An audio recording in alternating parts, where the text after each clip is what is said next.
Assalamualaikum warahmatullahi wabarakatuh.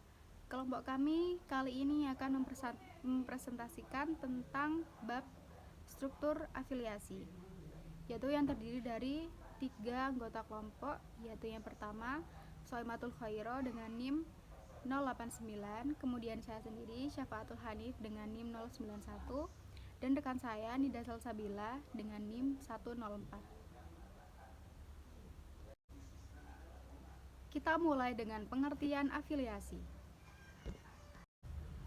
Afiliasi adalah salah satu cara mengembangkan bisnis dengan cara memanfaatkan sosialisasi yang dilakukan oleh individu, kelompok, organisasi, dan badan usaha, di mana dari kedua belah pihak ini akan sama-sama mendapatkan keuntungan sesuai dengan kesepakatan. Kemudian akan dilanjutkan oleh rekan saya. Selanjutnya yaitu jenis-jenis afiliasi. Yang pertama yaitu program afiliasi pay per sale, yaitu afiliasi yang akan dibayar oleh vendor jika pengunjung yang diarahkan ke websitenya membeli suatu produk.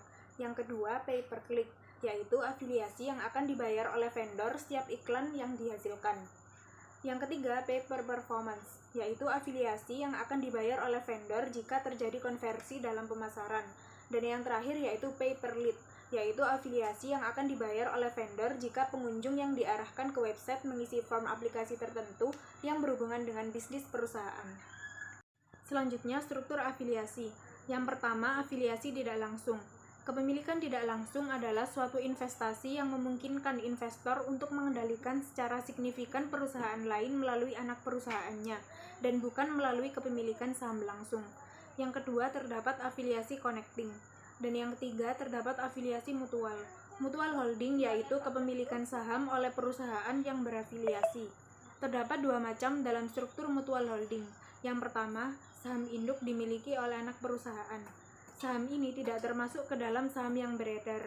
Oleh karena itu, saham tersebut akan dilaporkan sebagai saham treasury dan akan dikurangkan dari stockholder equity konsolidasi pada nilai biayanya.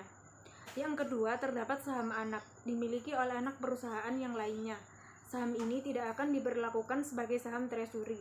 Investasi tersebut akan dieliminasi bersamaan dengan eliminasi ekuitas yang sahamnya dimiliki. Baik, selanjutnya terdapat dua metode akuntansi pada induk perusahaan yang dimiliki oleh anak perusahaan.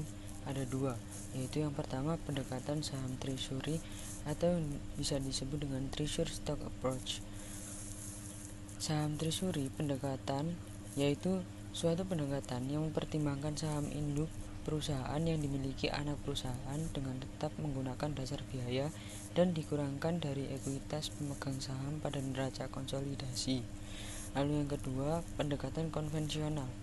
Pendekatan konvensional ini yaitu suatu pendekatan yang mempertimbangkan investasi anak perusahaan pada saham induk perusahaan atas dasar ekuitas dan mengeliminasi akun investasi perusahaan dapat diterima tetapi tidak menghasilkan laporan keuangan konsolidasi yang sama. Jadi secara umum akuntan sepakat bahwa neraca konsolidasi harus memperlihatkan modal saham dan laba ditahan yang dimiliki oleh pemegang saham mayoritas di luar entitas konsolidasi. Lalu terdapat keuntungan dan kerugian afiliasi. Untuk keuntungan afiliasi, yaitu yang pertama, modal yang dikeluarkan tidak terlalu besar, mudah untuk dijalankan, memiliki waktu yang fleksibel, dan yang terakhir, risiko kerugian tidak terlalu besar. Untuk kerugian afiliasi sendiri, yaitu yang pertama, komisi bersifat tidak renewal, yang kedua, penghasilan tidak menuntut, yang ketiga, informasi produk harus diperbarui, dan yang terakhir, pendapatan lebih rendah daripada pemilik produk. Baik, selanjutnya hubungan transaksi keuangan terhadap struktur afiliasi. Hubungan afiliasi semakin kompleks jika antar perusahaan induk dan perusahaan anak terjadi saling memiliki saham.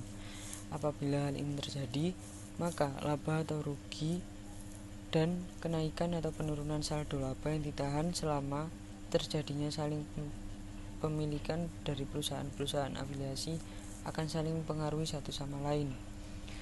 Suatu hal yang perlu diperhatikan di sini ialah bahwa terhadap saham-saham perusahaan induk yang dimiliki oleh perusahaan anak tidak boleh diperlakukan sebagai modal saham yang beredar di dalam neraca yang dikonsolidasi.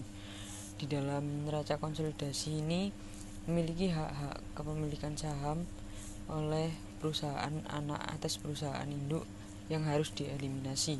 Adapun prosedur eliminasinya dilakukan dengan cara yang sama terhadap hak pemilikan perusahaan induk pada perusahaan anak. Sekian dari presentasi kelompok kami. Apabila ada kurangnya mohon dimaafkan. Wabillahi taufiq wal hidayah. Wassalamualaikum warahmatullahi wabarakatuh.